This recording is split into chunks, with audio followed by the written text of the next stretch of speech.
India TV YouTube channel को subscribe करें और बेल आइकन दबाएं।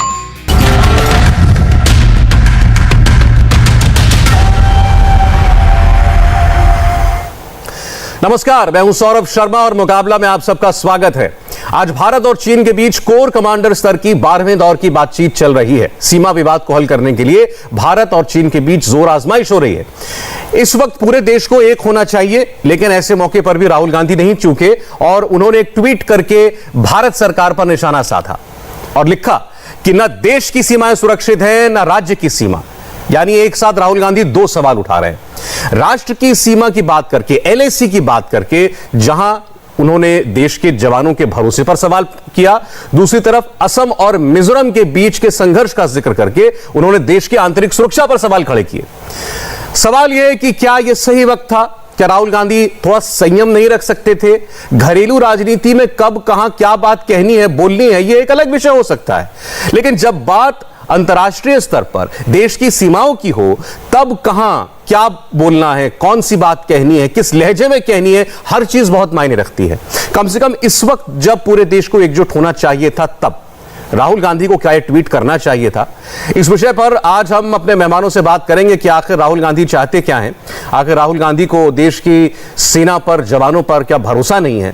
आखिर राहुल गांधी देश को डराने की कोशिश क्यों करते हैं? सारे सवालों पर बात करेंगे, लेकिन पहले देखते हैं कि राहुल गांधी अपने ट्वीट में लिखा क्या था।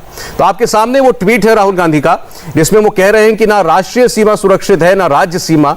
विवादों और दंगों को हमारे देश की पवित्र भूमि में बीज की तरह बोया जा रहा है। इसका परिणाम भयानक है और होगा। और हैशटैग देखिए, दोनों हैं, मिजोरम आसाम और हैशटैग LAC, यानी वो राष्ट्र की सीमा की भी बात कर रहे हैं और राज्य की सीमा पर भी जो विवाद हुआ है उसका भी सवाल उठा रहे हैं। हमारे साथ मेहमान जुड़ेंगे 5:10 पर और हमारे साथ सेना के अधिकारी भी होंगे रिटायर्ड, जिन्होंने इस पूरे इलाके को खुद अपनी आंखों से देखा है, जो जानते हैं कि वहां पर हकीकत क्या है। और साथ ही हमारे साथ 3 पार्टियों के आज प्रतिनिधि होंगे, भारतीय जनता पार्टी, कांग्रेस पार्टी और साथ ही CPI से। तो मुकाबला शुरू होगा 5:10 पर। चल रही है जो फ्रिक्शन पॉइंट्स है, वहां पर एक बार फिर स्टेटस को दोबारा वहां पर स्थापित करने के लिए एक मैप आपको दिखाते हैं, एक नक्शा आपको दिखाते हैं। भारत और चीन के बीच इस वक्त कोर कमांडर लेवल की बातचीत जारी है और यह बात हो रही है गोगरा और हॉट स्प्रिंग को लेकर। इन दोनों इलाकों में सैनिकों की वापसी को लेकर चर्चा हो रही है। देश को इंतजार है कि इस बातचीत से कोई ठोस नतीजा निकलेगा। इससे पहले दोनों देश पैंगोंग झील के उत्तरी और दक्षिणी दोनों किनारों से अपने अपने सैनिकों को और हथियारों को हटाने की प्रक्रिया पूरी कर चुके हैं, लेकिन जो बाकी टकराव वाली जगह हैं, वहां से अभी सैनिकों की वापसी शुरुआत उसकी नहीं हो पाई है। और आज की इस बैठक में कोशिश है कि कम से कम इन 2 जगहों पर वो हो जाए। लेकिन इससे पहले ही देश के अंदर सियासत गर्म हो गई। राहुल गांधी ने यह कहा कि देश की सीमाएं सुरक्षित नहीं। इससे पहले भी वो इस किस्म की बातें कहते आए हैं। आज पूरा देश उम्मीद कर रहा है कि कोई सकारात्मक हल निकलेगा इस पूरे विवाद का। ऐसे में राहुल गांधी ये बात कह के क्या इंगित करना चाहते हैं? भारत और चीन के बीच कोर कमांडर्स लेवल की जो बातचीत हो रही है, इसमें प्रतिनिधि सेना के हैं, भारत सरकार के अलावा सेना के मुख्य प्रतिनिधि हैं। तो आखिर आज के दिन ये सवाल उठाना क्या जायज है, मौजूद है? इसी पर हम अपने मेहमानों से बात करेंगे। एक छोटे से ब्रेक के लिए फिलहाल यहां रुक रहे हैं, मुकाबला जारी है कि विपक्ष नेगेटिव राजनीति क्यों कर रहा है। लेकिन इस बीच राजनीति की दुनिया से एक बड़ी खबर, बाबुल सुप्रियो ने राजनीति से संन्यास का ऐलान कर दिया है। बड़ी खबर है, बंगाल के आसनसोल से सांसद हैं, पूर्व केंद्रीय मंत्री हैं और थोड़ी देर पहले बाबुल सुप्रियो ने फेसबुक पर राजनीति से संन्यास लेने की बात लिखी। उन्होंने लिखा, अलविदा। बाबुल सुप्रियो ने यह भी लिखा, कहीं और नहीं जा रहा हूं, बीजेपी मेरी पार्टी थी और है, लेकिन इसके अलावा वो सक्रिय राजनीति में नहीं रहना चाहते। ऐसी बात बाबुल सुप्रियो ने कही है। आपको बता दें कि वो 2014 में जो मोदी सरकार आई उसमें भी मंत्री रहे और नई सरकार में भी मंत्री रहे, और अभी जो कैबिनेट रिशफल हुआ था उसमें बाबुल सुप्रियो को मंत्री पद से हटा दिया गया था। इसके अलावा पश्चिम बंगाल के चुनाव में उनको उतारा गया था, जहां वो अपना चुनाव हार गए थे विधानसभा का। हालांकि वो सांसद हैं और उसके बाद से अटकलें लगाई जा रही थी कि अब शायद इस वक्त जहां तक चुनावी राजनीति है उसमें बाबुल सुप्रियो का भविष्य कुछ बहुत ज्यादा उज्जवल नजर नहीं आ रहा है। पहले उनका चुनाव हारना और उसके बाद उनका केंद्रीय मंत्री परिषद से हटना, इस सब के बाद अटकलें लगाई जा रही थी कि बाबुल सुप्रियो शायद अब सक्रिय राजनीति से किनारा कर लेंगे। और इस पर उन्होंने एक फेसबुक पोस्ट के जरिए अब एक किस्म की पुष्टि कर दी है कि वो राजनीति से संन्यास ले रहे हैं। हालांकि अपनी पार्टी के बारे में उन्होंने कुछ नहीं लिखा। उन्होंने कहा बीजेपी मेरी पार्टी थी और मेरी पार्टी है। बाबुल सुप्रियो 2014 में जब जीते थे, बहुत से लोगों को उन्होंने हैरान किया था। पहली बार राजनीति में कदम रख रहे थे, उनको मंत्री बनाया गया, बड़ी जिम्मेदारी थी और बड़ी उम्मीदें थी पार्टी को उनसे, और इसीलिए इस बार पश्चिम बंगाल चुनाव में उनको उतारा भी गया था। शुरू स्टार्ट। और आइए मुकाबले की हम शुरुआत करते हैं। जैसा कि हमने आपको बताया, हमारे मेहमान अब हमारे साथ जुड़ गए हैं। शाजिया इल्मी, भारतीय जनता पार्टी की प्रवक्ता, इस वक्त हमारे साथ हैं। शाजिया जी, आपका बहुत बहुत स्वागत है इंडिया टीवी पर। हमारे साथ रोहन गुप्ता जुड़ेंगे, दिख रहे हैं, शायद उनका फोन अभी कनेक्ट नहीं हुआ है। विवेक श्रीवास्तव सीपीआई से, विवेक जी आपका भी स्वागत है। और हमारे साथ दो जाने माने डिफेंस एक्सपर्ट्स हैं, major general retired GD Bakshi साहब मोस्ट वेलकम, और major general retired Vishambar Dayal साहब हमारे साथ हैं। दयाल साहब, आपका भी बहुत बहुत स्वागत है। आज की चर्चा दो विषयों पर केंद्रित है जो जुड़कर एक हो जाते हैं। ये आज 12वें दौर की बातचीत, वो भी 3 महीने के एक अंतराल के बाद भारत और चीन के बीच एलएसी विवाद को लेकर कोर कमांडर स्तर की चल रही है, अभी भी जारी है। और इससे पहले आज दिन में ही राहुल गांधी ने ट्वीट करके कहा कि राष्ट्रीय सीमा सुरक्षित नहीं है, #LAC। उन्होंने असम मिजोरम का भी जिक्र किया था, लेकिन मैं दोनों विषयों को अलग रखना चाहता हूं। तो पहले हम राष्ट्र की सीमाओं की सुरक्षा की बात करें। रोहन जुड़ जाएं तो मैं चाहूंगा कि वो भी हमारी चर्चा सुन पाए। तो मैं शाजिया शुरुआत आपसे करता हूं, क्या जवाब देंगी आप राहुल गांधी को? बिल्कुल, मैं साफ तौर से राहुल गांधी जी को जवाब देना चाहूंगी कि कोई हैरत की बात नहीं है, और आप समझ में आता है कि क्या गुपचुप जो उन्होंने करार किया था कम्युनिस्ट पार्टी के साथ साफ नजर आ रहा है। क्यों गुपचुप वो मिले थे चाइनीज एम्बेसडर से, जियाओलिंग के साथ, वो भी हमें मालूम है जब मानसरोवर की विजिट चल रही थी। और क्यों उन्होंने उसको बताया, पहले बताया फिर छुपाया, और क्यों एक्सटर्नल अफेयर्स मंत्रालय को नहीं बताया, ये भी हम समझ रहे हैं। क्यों बार बार वो अपने प्रिय दरबारी पत्रकार जो नहीं है पर पत्रकार बनने का दावा करते हैं, अजय शुक्ला, जिनके सारे दलीलों ने बाकायदा मात खाई है सुप्रीम कोर्ट में, राफेल को लेकर और गलवान को लेकर भी। और अभी हाल में ही उन्होंने एक बाकायदा एक लेख लिखा जिसको राहुल गांधी ने बाकायदा फिर ट्वीट किया और फिर झूठ बोला, जिसको भारतीय सेना ने फिर पूरी तरह से झूठा करार दिया। तो ये नई बात नहीं है, पुरानी बात है। चाइना की बैटिंग करते आ रहे हैं, पुरानी पॉलिसी रही है कांग्रेस पार्टी की, और सामने से सब फिर से नजर आ रहा है कि क्या कुछ हो रहा है। नहीं, ये आरोप केवल सियासी विरोधी होने के नाते लगा रही है या शाजिया ये बड़ा आरोप है। एक मिनट शाजिया जी, किसी तरह से बल मिले। ठीक है शाजिया जी, आपका आरोप बहुत बड़ा है, प्लीज सुनिए मेरी बात। आपने अभी कहा राहुल गांधी चाइना की तरफ, चाइना के लिए बैटिंग करते हैं, साफ सामने दिख रहा है। आप कह रही है राहुल गांधी चाइना के लिए बैटिंग करते हैं, आपने कहा फिर से की। लेकिन मैं फिर से कह रही हूँ, राहुल गांधी आपकी और चाइना की जो सारी कोशिशें है, वो नापाक, आपके जितने भी इरादे हैं वो फिर से फेल होंगे। ठीक है, भारतीय आर्मी है, भारतीय कूटनीति है और भारतीय सैन्य शक्ति जो है फिर से हावी होगी। चलिए ठीक है। सेना अपना काम वहां कर रही है, इनका सवाल सरकार के ऊपर है, चाहे वो देश के अंदर हो या देश के बाहर हो। आपको मेरी आवाज सुनाई दे रही है अगर, तो मैंने आपसे बीच में पूछने की कोशिश की थी, मैं फिर दोहराता हूं, आपका ये केवल सियासी विरोधी होने के नाते आरोप था या आप बहुत गंभीरता से कह रही हैं कि राहुल गांधी चाइना के लिए बैटिंग करते हैं? आप देखिए आज के दिन उनका ये कहना, आप देखिए पिछली बार जब हमारे विदेश मंत्री मिल रहे थे, आपको याद है कि उन्होंने क्या किया था? एक झूठा लेख लिखा गया था और उनके प्रिय दरबारी लगातार ये दावा करते हैं, और उस एक ऐसे अखबार में लिखा गया, आप जानते हैं कि ये जो डेटा है कितना क्रिटिकल होता है, और इस तरह के मैप जो होते हैं $3-4 से कम में उनकी पुष्टि हो जाती है। लेकिन बाकायदा कहा गया कि गलवान में बाकायदा फिर से मुठभेड़ हो रही है, जो बाकायदा भारतीय आर्मी ने कहा कि ये गलत है। वो सबको याद है शाजिया, इसलिए मैं आपके आरोप का जवाब ले रहा हूं रोहन गुप्ता से। रोहन गुप्ता, आपने सुना शाजिया इल्मी कह रही है चीन के लिए बैटिंग करते हैं राहुल गांधी, इसीलिए आज के दिन जब बैठक हो रही है सेनाओं की दोनों की सीमा पर, तब उनका ऐसा ट्वीट आया है। शाजिया जवाब सुनिए रोहन गुप्ता। सौरभ जी मेरी आपसे नहीं, मैं ये नहीं कह रही, मैं कह रही हूँ वही इंसान कहेगा ना जो भारत को कमजोर देखना चाहता है। बिल्कुल दूंगा आपको बीच में मत बोलिए, हो गया आपका समय, हो गया समय। शाहजी जरा आप सुन लीजिएगा, इनको जरा चुप कर आपने बोल लिया, आपने बोल लिया, इनको चुप करो। शाहजिया जी आपने बोल लिया, शाहजी जी आप आ गई, आपकी बात आ गई, आपकी बात आ गई। रोहन गुप्ता की आवाज है, शाहजी जी आपकी बात हमने सुन ली, प्लीज रोहन गुप्ता की आवाज है, बोलिए। सौरभ जी, इसी को बोलते हैं चोरी ऊपर से सीना चोरी। आज चाइना से 12वें राउंड की बात जब चल रही है, 11 राउंड की बात होने के बाद भी देश के प्रधानमंत्री ने यह कहा था कि कोई घुसा नहीं, तो चीन को क्लीन चिट किसने दी? 40 हमारे जवान जो शहीद हुए गालवान वैली में, वो कैसे शहीद हो गए? तो चीन के साथ बैटिंग कौन कर रहा है? जिन लोगों ने झूला खिलाया, जिन्होंने फाफड़ा खिलाया, जिन्होंने ढोकला खिलाया, वो चीन के लिए बैटिंग कर रहे हैं। आज भी किसी की हिम्मत नहीं है सरकार में यह कहने की कि चीन हमारे जो 1000 स्क्वायर किलोमीटर एरिया के अंदर घुसा था, आज भी 900 स्क्वायर किलोमीटर एरिया डेप्सांग में चीन घुसा हुआ है। कैसी बात कर रहे हैं हम? कौन सी डिबेट कर रहे हैं सौरभ जी? देश के सामने सच दिखाइए, जरूरी नहीं है आज जो हो रहा है देश के अंदर में, आज जब सच दिखाओगे तब जाके उसका सोल्यूशन निकलेगा। चीन हमारी सीमा में लद्दाख में आके टेंट का क्रिएशन कर रहा है, उसके ऊपर कोई डैमचौक में टेंट बना रहा है, उसके ऊपर कोई डिस्कशन नहीं है। चीन अरुणाचल प्रदेश का हमारा जो मैप है उसको अगर वो सीज कर रहा है, उसके ऊपर डिस्कशन नहीं है। ये सरकार की विफलता नहीं है तो क्या है? वही चीन अफगानिस्तान में पाकिस्तान से मिलकर रणनीतिक तरीके से आगे बढ़ रहा है, वही चीन श्रीलंका के साथ में आगे बढ़ रहा है। हर तरह से सामरिक मामलों में यह सरकार विफल रही है। वो लद्दाख की बात हो, पूरी तरह से विफल होने के बाद भी आज दूसरे को सवाल पूछ रही है। शर्म आनी चाहिए भाजपा को। आज स्वीकार तो करे कि कोई घुसा कि नहीं घुसा।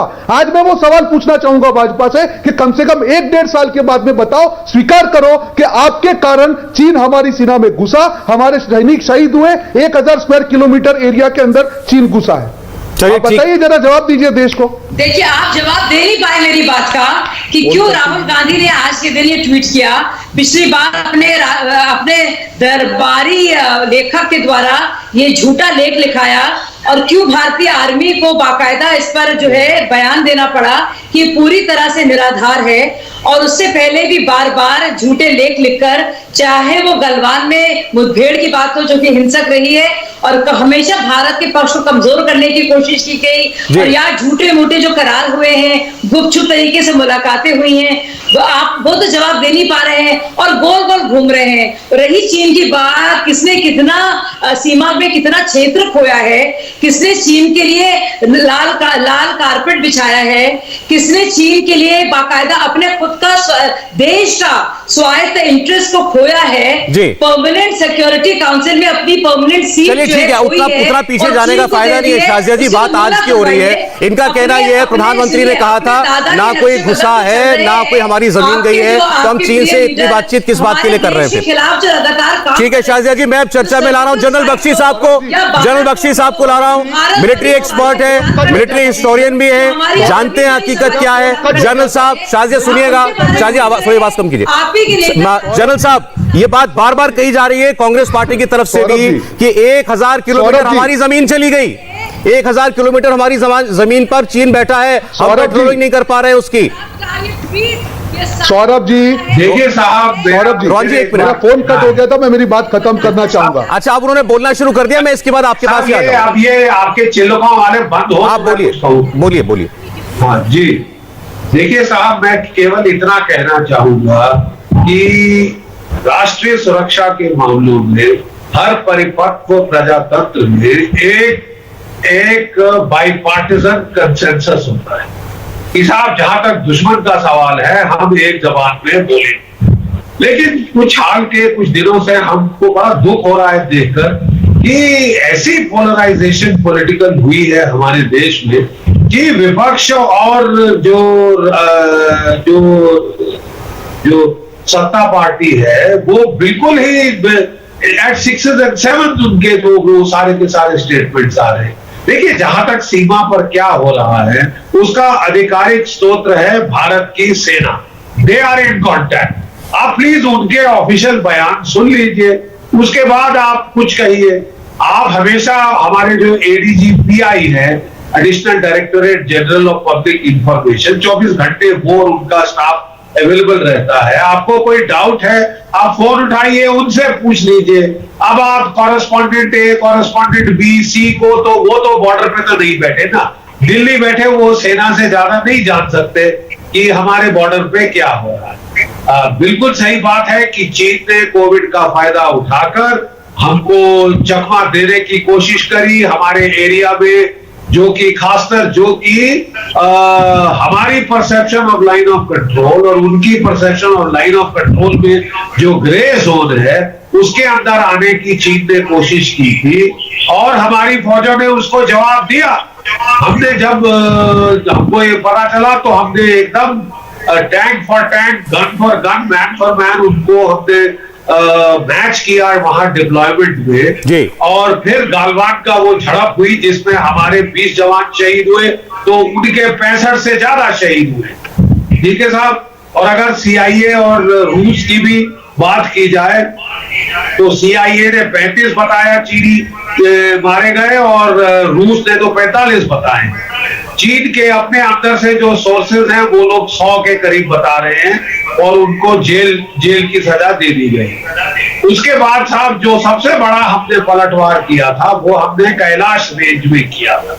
कैलाश रेंज में जैसे आपने जानते हैं हमने काउंटर मनूवर किया, क्विड प्रो को मनूवर किया और तमाम जो कि कैलाश रेंज की हाइट्स हैं, ब्लैक टॉप, हेलमेट टॉप और हेजांगला, इनको हमने पकड़ लिया था जो कि डायरेक्टली डोमिनेट करती हैं मोल्डो गैरिजन चीन की, जहां आज बातचीत हो रही है। उसके सर पे जाके हम लोग बैठ गए थे जिससे चीन के ठंडे पसीने छूटे और उन्होंने हाथ पांव जोड़कर उन्होंने मांगा कि साहब आप साउथ बैंक से विड्रॉ करिए और हम नॉर्थ बैंक से विड्रॉ करेंगे।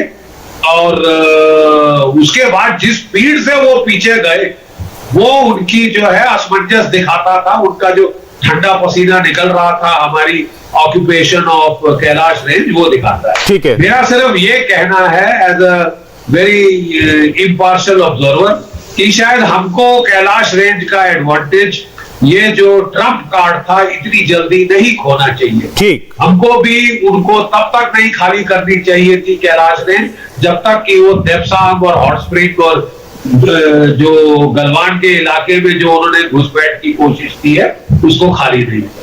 लेकिन आपने शुरुआत में जो बात कही कि आप ये चाहते हैं, बहुत अच्छी कार्रवाई की है आपने की शुरुआत में जनरल साहब ये कहा कि इस मुद्दे पर सत्ता और सत्ता पक्ष विपक्ष के बीच इतनी दूरी नहीं होनी चाहिए। रोहन गुप्ता अपनी बात कंप्लीट कीजिए।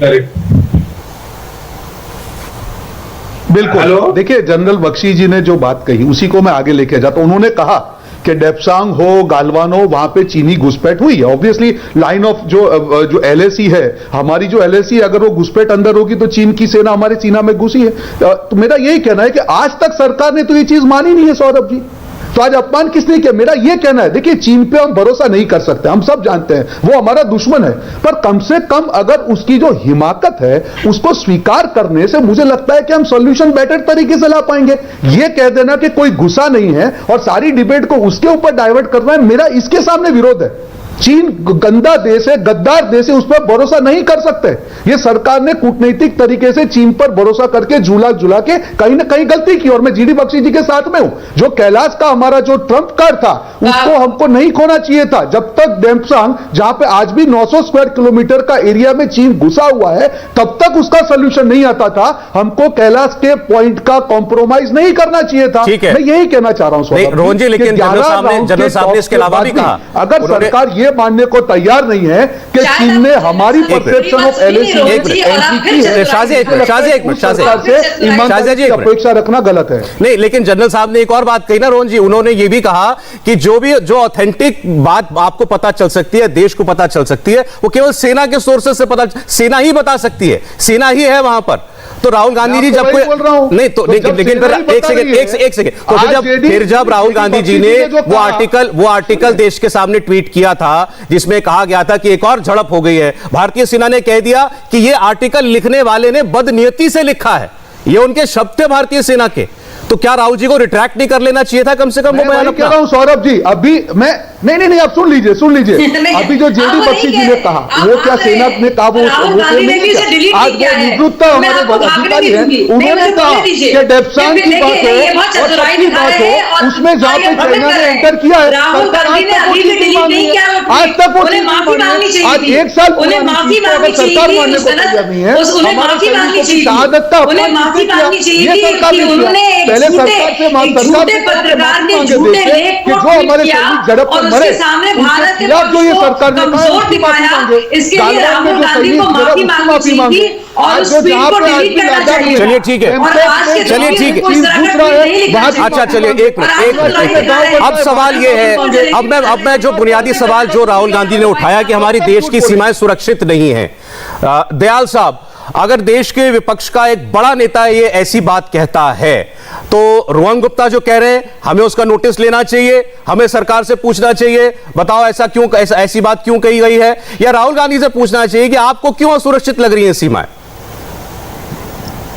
देखिए, हमें पक्ष विपक्ष के मुद्दों में क्यों फंसाते हो? ये तो पॉलिटिकल पॉइंट स्कोर करते हैं, इनका काम ये है। वो ये सब वोट का मुद्दा है भैया, यहाँ इनको ना सीमा से कोई लेना ना देना। असलियत ये है कि पिछले 4 साल में चाइना ने डोकलाम के बाद एक हमारे साथ दूसरी बात बहुत बड़ी गद्दारी की, वो ईस्टर्न लद्दाख में की। उस घुसा और उसने कितना डाइवर्जनरी एक टैक्टिक्स खेला कि वो जो फिंगर 8 टू फिंगर 4 का एरिया था, जो पूरे आप लोग टीवी चैनल पे चीख चीख कर बोलते रहे, उसकी कोई स्ट्रेटेजिक रेलेवेंस नहीं है। वो फिंगर 4 से कहां आ सकता, कहीं भी नहीं। लेकिन जो रेलेवेंस है, डेप्सोंग की रेलेवेंस है, गालवान की रेलेवेंस थी, डेप्सोंग की बहुत रेलेवेंस है, वो पूरी की पूरी रेलेवेंस उसने बैकग्राउंड में कर दी। और जैसे जनरल बख्शी ने कहा, हमने कितना अच्छा एक स्ट्रैटेजिक मूव किया था फर्स्ट टाइम, जो कि हम बहुत बार बार टीवी पे बोल रहे थे जब जाके किया, कि कैलाश रेंज ऑक्यूपाई कर लिया। अब जब पूरा 1993 से आज तक जब वो हमारी जितनी भी संधियां उनका उल्लंघन कर रहा है, तो एक हमारे पास बहुत स्ट्रॉन्ग ट्रम्प कार्ड था। इस ट्रम्प कार्ड को तो स्ट्रेटेजिस्ट खेलेंगे ना, फौज थोड़ी खेलेगी। तो जिसने भी ये स्ट्रेटेजिक मूव, जिसने भी इसकी नल एंड वॉइड कर दिया स्ट्रेटेजिक मूव, जिम्मेवार वो है।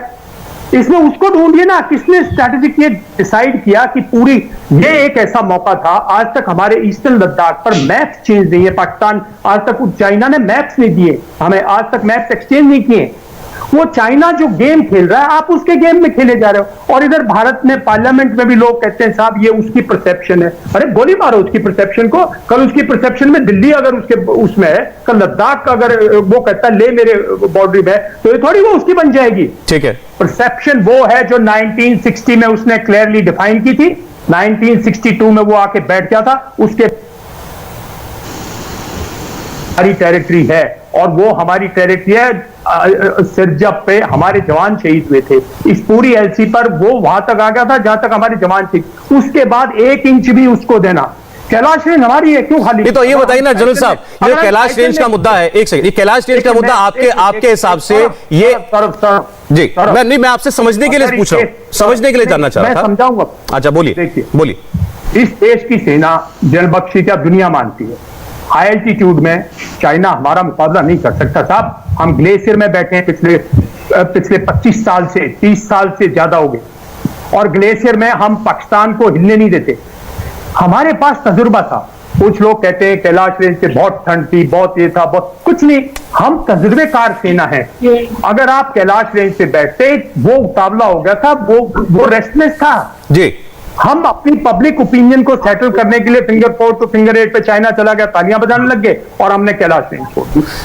अब मैं आपसे यही समझना चाह रहा हूं, लोग भी ये जानना चाहेंगे, आपने भी कैलाश रेंज की बात की, जनरल बख्शी ने भी करी, रोहन गुप्ता भी कह रहे हैं, कांग्रेस पार्टी भी कह रही है। तो ये फैसला, ये इस किस्म के स्ट्रेटेजिक फैसले जो होते हैं, जो सीमा पर लिए जाते हैं, तो ये क्या कोई डिप्लोमेट लेता है? ये क्या भारत सरकार लेती है या ये सेना का प्रेरोगेटिव है? देखिए, ये बड़ा दुर्भाग्य है इस देश का। जो मोटे फैसले होते हैं उसमें सेना का बहुत कम से है, और सीडीएस का ऑफिस है, सब कुछ है उसमें। मैं बहुत बार कह चुका हूं, इसमें पॉलिटिकल और डिप्लोमेटिक, वरना देश को 1993 1996 छोड़ो, वरना देश को डोकलाम के बाद चाइना से रिलेशंस खत्म कर देने चाहिए थे। क्यों नहीं खत्म किए? और पिछली बार जब और अगर जब हमें क्लियर था, जब वो फिंगर 4 पे आ गया, हमारे 20 सैनिक, पूरे देश को बहिष्कार कर देना चाहिए था। आपने तो $60+ बिलियन का ट्रेड किया है। तो इस देश की जो पॉलिटी है, जो डिप्लोमेसी है, वो भारतीय सेना के से मतलब जो हमारी जो कोर स्ट्रैटेजी है, उसमें आर्मी का, एयरफोर्स का, नेवी का, मतलब ट्राई सर्विसेज का जो से है, स्लोली मेरे ख्याल में वो काफी कट गया। तो मैं आपकी बात का ये मतलब निकालूं कि हमारी सेना ने जो एक एज हासिल किया था सीमा पर, उसको डिप्लोमेसी के जरिए हमने जाने दिया। मैं इसका जवाब लूंगा शाजिया जी से, लेकिन पहले देखिए उस एज को भी कहीं पॉलिटिकल क्लियरेंस मिली होगी, ठीक है, उस एज के लिए भी कहीं पॉलिटिकल डिप्लोमेटिक क्लियरेंस मिली होगी। ओके जनरल लेकिन उस एज को होने में सेना ऐसा कभी नहीं, कोई strategic thinker, military strategic thinker इस चीज को बिल्कुल रिकमेंड नहीं। मैं जरा शाहजहां से जवाब लूं, उससे पहले मैं चर्चा में लाना चाहता हूं विवेक श्रीवास्तव जी को। विवेक जी, आज जो बैठक चल रही है और चीन के साथ इस वक्त जिस हालात पर हम बैठे हुए हैं LAC पर, क्या स्टैंड है आपका, क्या कहना है आपके पास? क्योंकि आपके पास कुछ है नहीं, बातचीत हो रही। नहीं, एक मिनट शंकर जी, एक मिनट बोलिए। देखिए बातचीत हो रही है, ये बहुत अच्छी बात है। सब बात करें, आर्मी बात करें, डिप्लोमेट्स बात करें, स्टेट एक्टर्स बात करें, नॉन स्टेट एक्टर्स बात करें, एंड पीस मस्ट प्रिवेल। और इस पूरी स्कर्मिश से दोनों देशों को बाहर आने की जरूरत है। और ये डिफेंस स्पेंडिंग्स और skirmishes, they are not good for a developing country like India also. और भारत की फौज जो है बहुत ही ब्रेव फौज है। आज जनरल बख्शी साहब ने बहुत अच्छा बोला कि भाई everybody should be together on these issues, और ऑपोजिशन और जो रूलिंग पार्टी के बीच में एक समन्वय बनाने की बहुत जरूरत है। और frankly I do not like to make loose comments, पर मेरे ख्याल से बीजेपी की प्रवक्ता को ट्रेनिंग थोड़ी कम मिली है। शी डज नॉट नो कि अटल बिहारी वाजपेयी कांग्रेस को क्या कहते थे, किस तरीके से डी राजा से मिलते थे, वर्धन साहब से मिलते थे, रिस्पेक्ट देते थे, बातचीत होती थी। तो ये शायद इनको इतिहास भारतीय जनता पार्टी का भी नहीं मालूम है।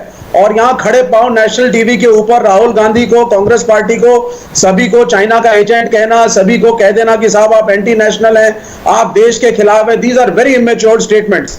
We are all political parties, all in India, यहीं रहते हैं, यहीं चुनाव लड़ते हैं, तो मुझे यहीं पे हारते हैं, यहीं पे जीतते हैं। प्लीज वेट, मैडम शाहजहां, पर आप बोल रहे हो, बड़ी देर बाद चर्चा में आए, इसके बाद आप जवाब दे दीजिएगा। प्लीज वेट, सुन लीजिए, जवाब दे दीजिएगा। तो अब क्या है साहब, आप खड़े होकर के हर ऑपोजिशन पार्टी को, राहुल गांधी को, विवेक श्रीवास्तव को, राजा साहब को, कम्युनिस्ट पार्टियों को, सबको देशद्रोही कहेंगे, इससे काम नहीं चलेगा। आपको ऑपोजिशन की जरूरत है। एक समय था, नहीं आप सुनिए मैडम, आप सुन लीजिए जरा, मैं आप ही के प्राइम मिनिस्टर को कोट करूंगा। अटल बिहारी वाजपेयी जी के साथ हमारे वैचारिक, अरे मैडम सुनिए, वैचारिक मतभेद थे, डिसइन्वेस्टमेंट पे उनके खिलाफ थे, प्राइवेटाइजेशन पे उनके खिलाफ थे, पेंशन हटाने पे उनके खिलाफ थे। लेकिन let me tell you, he respected the opposition. He took advice from Vardhan Sahab. He used to call Raja and talk to him. He used to call the entire opposition and talk and give respect. और किसी भी opposition leader को अटल बिहारी वाजपेयी ने anti national. चलिए ठीक है विवेक श्रीवास्तव, आपकी बात का जवाब ले रहा हूं, शाहजिया भी जवाब दीजिए, फिर जनरल बख्शी के पास बोलिए। अच्छा चलिए, तो विवेक श्रीवास्तव जी ने माजी में चले गए, आज की बात करने से थोड़े घबरा रहे हैं। शायद उनको लग रहा है कि मैं उनसे वो सवाल पूछूंगी कि जब अभी कम्युनिस्ट पार्टी के जो 100वीं सभी वर्षगांठ की सालगिरह हुई थी, कैसे सीताराम येचुरी नहीं विवेक जी अब सवाल महत्वपूर्ण है, इसका जवाब आपको देना पड़ेगा। सवाल सुनिए, ये विवेक श्रीवास्तव सवाल सुनिए। ये आपके व्यूअर्स को बताना चाहूंगी कि देखिए मुझे क्यों इमेच्योर कहा जा रहा है, मुझे क्यों गलत कहा जा रहा है। दो ऐसे पार्टी के प्रवक्ता यहाँ बैठे हैं जो एक दूसरे को डिफेंड कर रहे हैं। एक पार्टी है यहाँ पे जो बैठी है विवेक श्रीवास्तव जी की, जिसके जो लीडर्स हैं वो बाकायदा चाइनीज लीडर को कहते हैं भाई, जो 100वीं वर्षगांठ जो हुई है 2 दिन पहले, उसमें बाकायदा जी हजूरी करते हैं, जी और सुशील कहते हैं भाई साहब, चाइनीज प्रीमियर को कहते हैं कि आपने कमाल का कोविड का जी हजूरी करते हैं चाइनीज प्रीमियर की ऐसे दौर में। और क्या कहते हैं, अरे बोलने तो दीजिए, डर क्यों रहे हैं, आपकी मैच्योरिटी दिखाई दे जाएगी क्या भाई साहब, बोलने तो दीजिए, नहीं मुझे बोलने दीजिए। दोनों पार्टियों के पोल खोलती हूँ, दोनों पार्टियों के पोल खुल जाएगी ना, इसलिए दोनों मिल गए। ये देखिए दोनों की साठगांठ। राहुल गांधी कैसे मिले थे चाइनीज एम्बेसडर से, बजाय भारतीय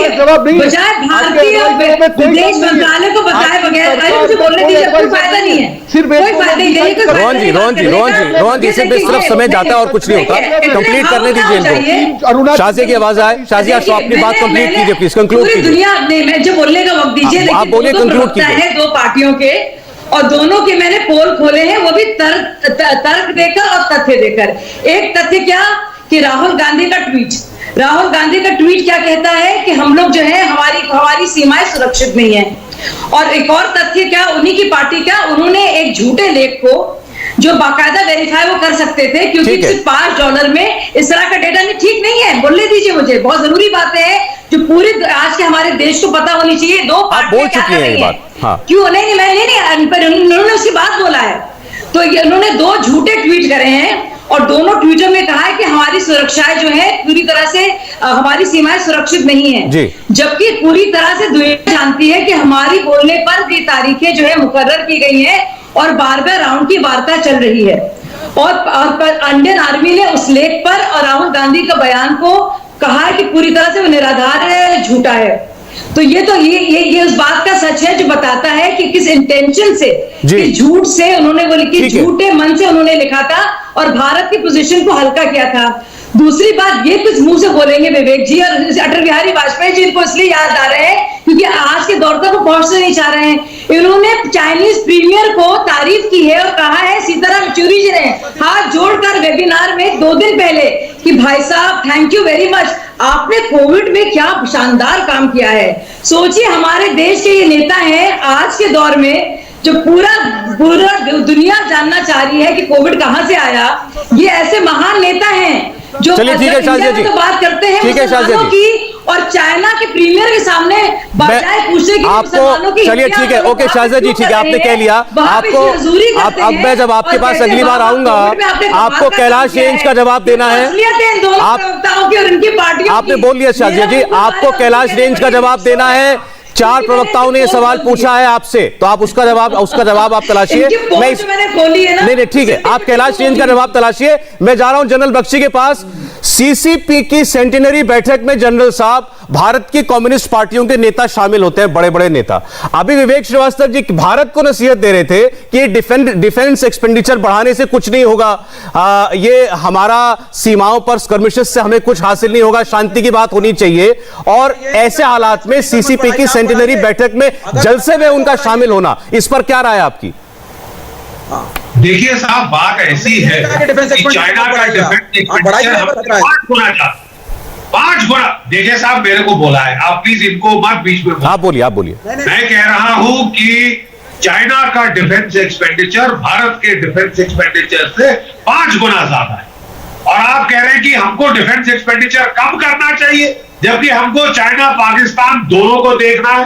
अफगानिस्तान में मुसीबत आ रही है, थर्ड फ्रंट हमारा ये माओइस्ट ने खोल रखा है, घर में पीछे सेग लगाने के। ऊपर से साहब आपको याद होना चाहिए कि पिछले साल हमारे फौजों में झड़प हुई, और वो चीन के इंस्टिगेटेड झड़प थी, जिसमें हमारे 20 जवान शहीद हुए। कम से कम आपको उसका तो लिहाज करना चाहिए था। आपको थोड़ा सेंसिटिविटी होनी चाहिए कि किस टाइम आप किससे क्या बात कर रहे हैं। ठीक है साहब, हमारे 20 जवान मरे, हमारे दोनों सेनाओं में बड़ा जम के तनाव है, दोनों तरफ से सेनाओं का जमावड़ा बढ़ रहा है। आप बैठ के चीन का गुणगान महिमा मंडन शुरू करते हैं, आप हमारे जख्मों पे नमक छिड़क रहे हैं, ये कह के कि साहब चीन ने बड़ा अच्छा किया कोविड। अरे चीन ने तो जैविक युद्ध के तौर पे कोविड शुरू किया है। अगर हमारे 4 लाख के करीब भारतीय मरे हैं, 3.5 करोड़ संक्रमित हुए हैं, कौन जिम्मेवार है? पूरी दुनिया में 172 मिलियन संक्रमित हुए हैं, 40 lakh 4 million people have died, कौन जिम्मेदार है? ये वुहान लैब से लीक हुआ, आप जाके तलवे चाटने का आपको यही टाइम मिला? नहीं, आपको चीन से इतना प्यार है, वो जाहिर है, साफ जाहिर है कि साहब आपका चीन की जो चाइनीज कम्युनिस्ट पार्टी है वो नेशनलिस्ट पार्टी है, वो चीन अपने देश को प्राथमिकता देखती है। जरा हमारे कम्युनिस्टों को देखिए, ये तो चीन के चमचागिरी में लगे हुए। जनरल साहब, अब मुझे लगता है उनको जवाब देने का मौका मिलना चाहिए, आपने बड़े सख्त अल्फाज इस्तेमाल किए। विवेक श्रीवास्तव जी बिल्कुल, देखिए, और मैं और करूंगा। अब आप सुने बख्शी सर, सुनिए। आप बहुत रिस्पेक्टेड आदमी हैं, मैं बड़ी इज्जत करता हूं आपकी, आप मेरी बात तो सुने। First of all, in your speech your stand was not clear कि चाइना के साथ झगड़े के बाद या पाकिस्तान के साथ झगड़े, क्योंकि I am speaking like a politician, I am not an army man. तो अब साहब, अगर पाकिस्तान 1947 से लेकर के आज तक हमारे साथ लड़ रहा है, तो क्या सरकारों को शांति वार्ता करनी चाहिए या नहीं? क्या अटल बिहारी वाजपेयी को, परवेज मुशर्रफ को आगरा बुलाना चाहिए या नहीं? वहां भी सैनिक शहीद हुए थे। दूसरी बात पे आइए अब दूसरी बात यह है कि हम चाइना के साथ, क्या आप कोर कमांडर्स की मीटिंग के शांति वार्ता के फेवर में हैं या नहीं? मैं तो फेवर में हूं। डिप्लोमेट्स अगर करते हैं और शांति वार्ता होती है, मैं फेवर में हूं। मैं नहीं चाहता मेरा कोई भी जवान शहीद हो। मैं नहीं चाहता, युद्ध से किसी का फायदा नहीं हुआ। हमारे सभी पड़ोसियों के साथ अच्छे संबंध होने चाहिए। ये बातें आपके नेताओं ने जाके सीसीपी को समझाई कि नहीं समझाई विवेक जी? अब आप सुने आपके नेताओं ने वहां बोला जाके ये। अब आप सुनिए सौरभ सर, मेरे को 1 मिनट दीजिए आप। अब मैं मीटिंग पे आता हूं। मीटिंग के एजेंडा के बारे में मैं आपको बता देता हूं। मार्क्सवाद एक इकोनॉमिक थ्योरी है, दास कैपिटल के अंदर लिखी गई है, जिसके हिसाब से किस प्रकार से एक इकोनॉमी होनी चाहिए उसका एक आदर्शवाद प्रस्तुत किया गया है। इस आदर्शवाद के हिसाब से 1900 रूसी क्रांति के बाद से आज तक लेकर के, ये आज की बात नहीं है, कम्युनिस्ट पार्टी ऑफ जापान जो चाइना की दुश्मन है वो भी मीटिंग में आते हैं। कम्युनिस्ट पार्टी ऑफ वियतनाम जो कम्युनिस्ट पार्टी ऑफ चाइना से इनकी नहीं बनती वो भी आते हैं। Communist party of America. अरे सर, कोई कुएं में कूद रहा है, आपको किसने कहा कुएं में कूदने के लिए? आप अजीब बात करें विवेक Srivastava ji. Chinese communist party वहां की सत्ताधारी पार्टी है, वो सत्ताधारी पार्टी है वहां की। उनकी सेना से झड़प में आपके 20 जवान शहीद हुए। आज पाकिस्तान के साथ एक बात का जवाब दीजिए, आज पाकिस्तान के साथ सीमा पर तनाव हो और वहां की इमरान खान की पार्टी के जलसे में चले जाएंगे यहाँ के नेता? That was a non political webinar. Non political क्या होता है सर? नॉन पॉलिटिकल क्या होता है? अभी आप कह रहे थे मैं पॉलिटिशियन हूं, एवरीथिंग इज पॉलिटिकल, एवरीथिंग। बड़ा क्या संदेश जाता कि भारत के कम्युनिस्टों ने चीन की कम्युनिस्ट पार्टी के जलसे में जाने से मना कर दिया, हम नहीं जाएंगे। That doesn't mean peace talks should not take place. Peace talks must take place. War is not an answer. वो टॉक नहीं थी, वो आपकी चमचागिरी थी। इधर का देशद्रोह था। सुन लीजिए, बार बार बोलूंगी एंटी नेशनल है, हजार बार बोलूंगी। आप इसे मेच्योरिटी कहते हैं, आप इसे मेच्योरिटी बोलिए, मैं हजार बार बोलूंगी। देशद्रोह है और झूठे हैं आप लोग, देश के मुसलमानों की बातें करते हैं। हिम्मत से बोलूंगी,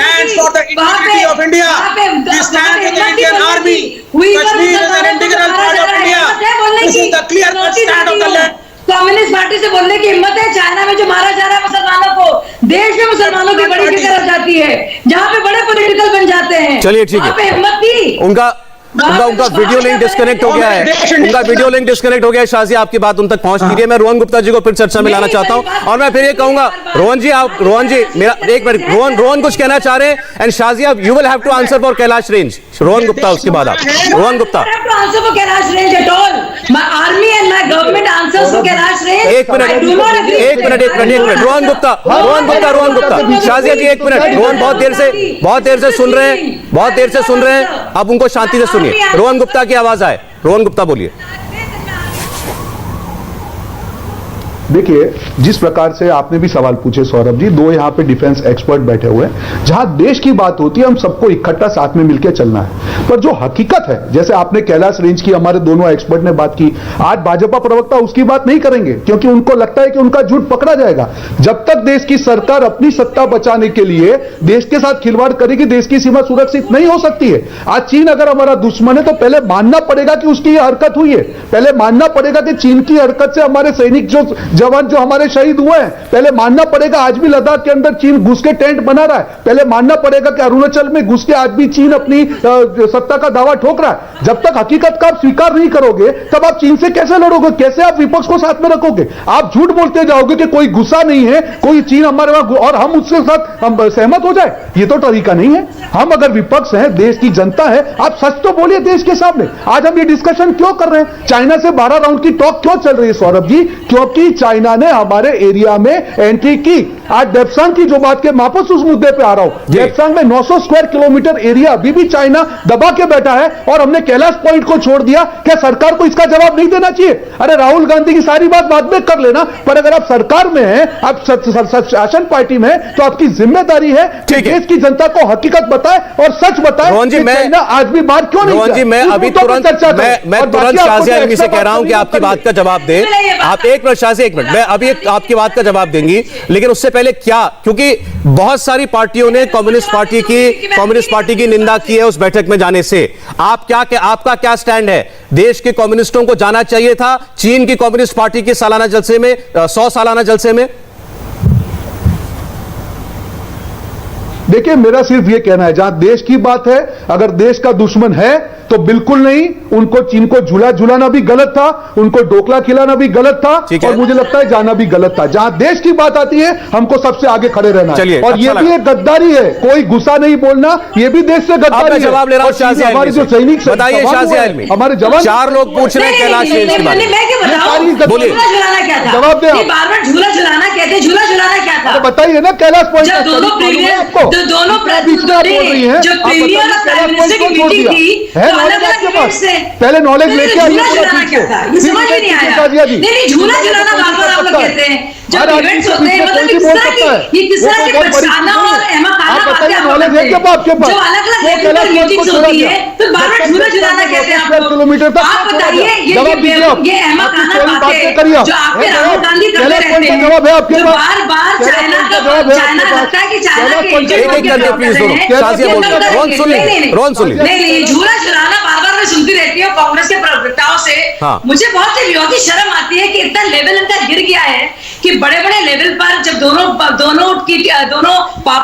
कंट्रीज के सबसे सर्वोच्च जो नेता होते हैं, वहां के जो चाइनीज प्रीमियर हैं, जो हमारे देश के प्रधानमंत्री है, कोई भी हो, और अलग-अलग जगहों पर इवेंट्स होते हैं, तो उसमें से कभी झूला डिप्लोमेसी हो या कोई भी इवेंट हो, उसको लेके हम लोग बात करते रहते हैं, झूला झुलाना करते रहते हैं, और उसको बिल्कुल हल्का कर देते हैं। ये हमारे देश की बात है भाई, किसकी बात कर रहे हो तुम? मोदी जी हमारे देश के प्रधानमंत्री हैं, किसकी बात कर रहे हो तुम? और जो आप तो राहुल गांधी आपके जो लीडर कह रहे हैं ना कि हमारी सुरक्षा जो है सुरक्षित नहीं है, किसकी सीमा है? हमारी देश है। अच्छा शाज़िया, अब जरा समय कम रह गया है, आप बड़ा पॉइंटेड सवाल है उसका जवाब दे रही है। सबने कहा क्या कैलाश रेंज खाली करना, क्या ये सरकार का फैसला था, ये डिप्लोमेसी का हिस्सा था, इसके जरिए हमने एक सैनिक एज खो दिया? ना तो सक्षम हूं, ना तो मैं सक्षम हूं, ना मैं योग्य हूं कि मैं इसका जवाब दूं। ठीक है, मुझे लगता है मेजर जनरल जीटी बख्शी इसका जवाब देंगे, लेकिन मुझे अपनी सेना पर और अपनी सरकार पर पूरा एतमाद और यकीन है, और मैं बिल्कुल भी ना तो राहुल गांधी की बातों का यकीन करूंगी। चलिए अच्छा ठीक है, आपको नहीं, आपके पास जवाब, मेरे पास समय यही है। देखिए ऐसा है ना रोहन गुप्ता जी, जब उन्होंने ये कह दिया कि मैं इसका, वो ये कह रहे हैं कि अगर कोई व्यक्ति साफ कहे कि मेरे पास इसका जवाब नहीं है, तो ये तो स्पष्ट बात है, वो कह रही है आई कांट आंसर दिस, वो कह रहे हैं कि वो इसका जवाब देने में सक्षम नहीं है। She has to answer it. She cannot avoid. No, that is not the answer. ऐसा है ना, एक बारीक सा फर्क है रोहन जी, ये एक पार्टी की प्रवक्ता है, सरकार की प्रवक्ता नहीं है। ये सरकार की प्रवक्ता होती तो हम इनको पुश कर सकते थे जवाब देने के लिए। एक मिनट, जनरल दयाल कुछ कह रहे हैं। जनरल दयाल की आवाज जाएगी। देखिए सौरभ, हम लोग बातचीत के खिलाफ नहीं है, सैनिक लोग, ना मैं ना जनरल बख्शी ना आई डोंट थिंक चीफ भी, हम चाहते हैं बातचीत हो, लेकिन बातचीत का एजेंडा बिल्कुल क्लियर होना चाहिए। जब तक उसमें क्लैरिटी नहीं है, वो कोर कमांडर लेवल पे थोड़ी क्लियर होगा, वो तो सिर्फ लोकल बात करेंगे। क्लियर होना चाहिए हमारे और उनके बीच में एक बॉर्डर स्टैंड ऑफ है, जिससे दोनों कंट्रीज कभी भी फ्लैश पॉइंट पर रहती है, उनसे बातचीत होना चाहिए। लेकिन इस टाइम पर किसी किस्म की किसी पॉलिटिकल पार्टी को कोई भी चाइना के साथ अलाइनेशन, कम्युनिज्म साहब क्या बात कर रहे हो श्रीवास्तव साहब, कम्युनिस्ट जो इकोनॉमिक थ्योरी है, वो तो इकोनॉमिक जो थ्योरी है वो तो डेड हो चुकी, रशिया में डेड होगी। मैं 3.5 साल रशिया में रहा हूं, वो चाइना में डेड हो चुकी। आप कम्युनिस्ट इकोनॉमिक थ्योरी की बात करते हो। देखिए झेलना है तो बहुत स्ट्रॉन्ग पोस्चरिंग करनी पड़ेगी। doesn't listen to weak enemies. Strong posturing जैसे कैलाश रेंज में की थी, एक और पीजिए तब बात करेगा, वरना ऐसे। चलिए आज का क्लोजिंग कमेंट जनरल साहब, मेरे पास समय खत्म है, आई एम सॉरी आपको बीच में रोक रहा हूं, क्योंकि आज का फाइनल कमेंट मैं चाहता हूं जनरल बख्शी से है। General Bakshi sir. देखिए साहब, सबसे पहले ये जो कम्युनिस्टों का जाना चीन के पास, ये गलत है। किसी तरह से आप इसको व्हाइट वॉश नहीं कर सकते। बात यह है कि चाइना की कम्युनिस्ट पार्टी, उनसे ज्यादा नेशनलिस्ट कोई नहीं है चाइना के प्रति, लेकिन हमारे कम्युनिस्ट अजीब है, इनको दुनिया भर के कम्युनिस्टों के बॉर्डर के पार लगाव है, अपने देश के प्रति इनमें कुछ है ही नहीं बात। ये बहुत गलत होता जा रहा है, ये बहुत गलत आइडियोलॉजिकल इम्प्रिंट है, ये चमचागिरी विदेश और बॉर्डर के पार, ये खतरनाक है और इसकी टाइमिंग इज ऑफुल। अभी आपके पिछले ही वर्ष आपके जवान शहीद हुए, आपके 20 जवान है, कर्नल और 29 जवान शहीद हुए और आप बैठ के उनको मुबारकबाद दे रहे हैं। मुझे लगता है जनरल साहब इस बात का बड़ा स्पष्ट मैसेज जा चुका है। समय खत्म हो गया। मैं धन्यवाद करना चाहता हूं आप सब लोगों का आज मुकाबला में हमारे साथ जुड़ने के लिए, और इंतजार हमें है अभी भी कि वो जो बैठक चल रही है वो किस नतीजे पर पहुंचती है। उम्मीद करें कि आज वहां से एक सकारात्मक खबर निकले और जो फ्रिक्शन पॉइंट्स अभी भी बाकी हैं वहां से डिसएंगेजमेंट की प्रक्रिया शुरू हो पाए। मुकाबला में बस इतना ही। नमस्ते, मैं हूं मीनाक्षी जोशी। वीडियो और खबरों से अपडेट रहने के लिए India TV YouTube channel subscribe करें, बेल आइकन दबाना ना भूलें। जुड़े रहें इंडिया टीवी के साथ।